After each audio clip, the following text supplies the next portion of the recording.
ನಮಸ್ಕಾರ ಸ್ನೇಹಿತರೆ, welcome back to Advik ಸೃಷ್ಟಿ ಕ್ರಿಯೇಷನ್ಸ್. ಇವತ್ತಿನ ವಿಡಿಯೋದಲ್ಲಿ ನಾವು ಸಿಂಪಲ್ಲಾಗಿ ಟೇಸ್ಟಿಯಾಗಿ ಚಿತ್ರಾನ್ನ ಹೇಗೆ ಮಾಡ್ಕೊಳ್ಳೋದು ಅಂತ ನೋಡೋಣ.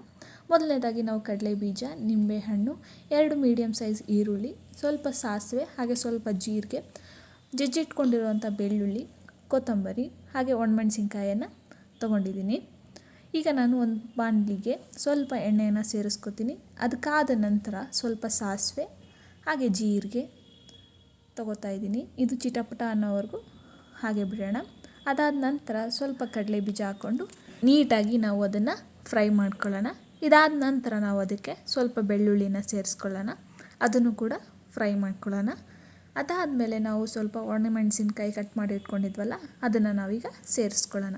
ಅದನ್ನು ಕೂಡ ಒಂದು 2-3 ಸೆಕೆಂಡು ಎಣ್ಣೆಯಲ್ಲಿ ನೀಟಾಗಿ ಬಾಡಿಸ್ಕೊಳ್ಳೋಣ. ಅದಾದ ನಂತರ ನಾವು ಅದಕ್ಕೆ ಈರುಳ್ಳಿ ಸೇರಿಸ್ಕೊಳ್ಳೋಣ. ಅದನ್ನು ನೀಟಾಗಿ ಸಾಫ್ಟ್ ಆಗೋವರೆಗೂ ಚೆನ್ನಾಗಿ ನಾವು ಅದನ್ನು ಎಣ್ಣೆಯಲ್ಲಿ ಫ್ರೈ ಮಾಡ್ಕೊಳ್ಳೋಣ. ಇದಾದ ನಂತರ ರುಚಿಗೆ ತಕ್ಕಷ್ಟು ಉಪ್ಪನ್ನು ನಾನು ಇಲ್ಲಿ ಸೇರಿಸ್ಕೊತಾ ಇದ್ದೀನಿ. ಇದನ್ನು ಕೂಡ ಇದ್ರ ಜೊತೆಗೆ ನೀಟಾಗಿ ಮಿಕ್ಸ್ ಮಾಡ್ಕೊಳ್ಳೋಣ. ನೀವು ಈರುಳ್ಳಿ ಈಗಲೇ ಸೇರಿಸ್ಕೊಳ್ಳೋದ್ರಿಂದ ಈರುಳ್ಳಿಗೆ ಉಪ್ಪಿನ ಅಂಶ ಸೇರಿಕೊಂಡಾಗ ತುಂಬಾ ಟೇಸ್ಟ್ ಕೊಡುತ್ತೆ. ಇದಾದ ನಂತರ ನಾವು ನಿಂಬೆಹಣ್ಣಿನ ರಸ ಹಾಕ್ಕೋತಾ ಇದ್ದೀನಿ. ಇದು ಕೂಡ ಅಷ್ಟೇ, ಈರುಳ್ಳಿ ಬೇಯಬೇಕಾದ್ರೆ ಹಾಕೋದ್ರಿಂದ ಈರುಳ್ಳಿಯಲ್ಲಿ ಒಂದೊಳ್ಳೆ ಫ್ಲೇವರ್ ಸಿಗುತ್ತೆ. ನೀವು ಚಿತ್ರಾನ್ನ ತಿನ್ನಬೇಕಾದ್ರೆ ಈರುಳ್ಳಿ ಸಿಕ್ಕಾಗ ಒಳ್ಳೆ ಟೇಸ್ಟ್ ಆಗುತ್ತೆ. ಈಗ ನಾವು ಈರುಳ್ಳಿ ಚೆನ್ನಾಗಿ ಫ್ರೈ ಆದಮೇಲೆ ಸ್ವಲ್ಪ ಅರಿಶಿನ ಸೇರಿಸ್ಕೊತಾ ಇದ್ದೀನಿ. ಅದನ್ನು ಕೂಡ ಮಿಕ್ಸ್ ಮಾಡ್ಕೊಳ್ಳೋಣ ನೀಟಾಗಿ. ಇದಾದಮೇಲೆ ನಾನು ಸ್ವಲ್ಪ ಹುರಿದಿಟ್ಕೊಂಡಿರುವಂಥ ಜೀರಿಗೆ ಪುಡಿಯನ್ನು ಇದಕ್ಕೆ ಸೇರಿಸ್ಕೊತೀನಿ. ಇದರಲ್ಲಿ ಒಂದು ತುಂಬಾ ಒಳ್ಳೆಯ ಫ್ಲೇವರ್ ಕೊಡುತ್ತೆ ಚಿತ್ರಾನ್ನಕ್ಕೆ. ಹಾಗಾಗಿ ನಾನು ಇದನ್ನು ಸೇರಿಸ್ಕೊತಿದ್ದೀನಿ. ನೀವು ಬೇಕಿದ್ದರೆ ಇದನ್ನು ಸ್ಕಿಪ್ ಕೂಡ ಮಾಡಬಹುದು.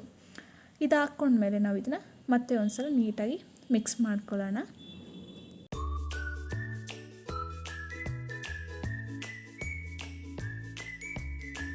ಈಗ ನಾನು ಅದಕ್ಕೆ ಕೊತ್ತಂಬರಿನ ಸೇರಿಸ್ಕೊತಾ ಇದ್ದೀನಿ. ಇದಾದಮೇಲೆ ನಾವು ಚೆನ್ನಾಗಿ ಮಿಕ್ಸ್ ಮಾಡ್ಕೊಳ್ಳೋಣ. ಹಾಗೆ 2 ನಿಮಿಷ ಇದನ್ನು ಫ್ರೈ ಆಗೋದಕ್ಕೆ ಬಿಡೋಣ. ಈಗ ನಮ್ಮ ಟೇಸ್ಟಿಯಾದ ಚಿತ್ರಾನ್ನ ರೆಡಿಯಾಗಿದೆ. ನೀವೇನಾದರೂ ಈ ಚಾನಲ್ಗೆ ಹೊಸಬರಾಗಿದ್ದರೆ ದಯವಿಟ್ಟು ಸಬ್ಸ್ಕ್ರೈಬ್ ಮಾಡಿಕೊಂಡು ವಿಡಿಯೋಸ್ನ ನೋಡಿ. ಹಾಗೆ ಲೈಕ್ ಮಾಡೋದನ್ನು, ಶೇರ್ ಮಾಡೋದನ್ನು, ಹಾಗೆ ಕಮೆಂಟ್ ಮಾಡೋದನ್ನು ಮರಿಬೇಡಿ. ನೋಡಿ, ಇಲ್ಲಿ ನಮ್ಮ ಟೇಸ್ಟಿಯಾದ ಸಿಂಪಲ್ಲಾಗಿ ಚಿತ್ರಾನ್ನ ರೆಡಿಯಾಗಿದೆ. ನೀವು ಇದನ್ನು ಮನೆಯಲ್ಲೇ ಟ್ರೈ ಮಾಡಿ ಇದು ಹೇಗಿದೆ ಅಂತ ಹೇಳಿ ನನಗೆ ಕಮೆಂಟ್ ಸೆಕ್ಷನಲ್ಲಿ ತಿಳಿಸೋದನ್ನು ಮರಿಬೇಡಿ. ಹಾಗೆ ಮತ್ತೊಂದು ವಿಡಿಯೋದಲ್ಲಿ ಮತ್ತೊಂದು ರೆಸಿಪಿ ಜೊತೆ ಸಿಗೋಣ. ಅಲ್ಲಿವರೆಗೂ ಟೇಕ್ ಕೇರ್, ಬಾಯ್.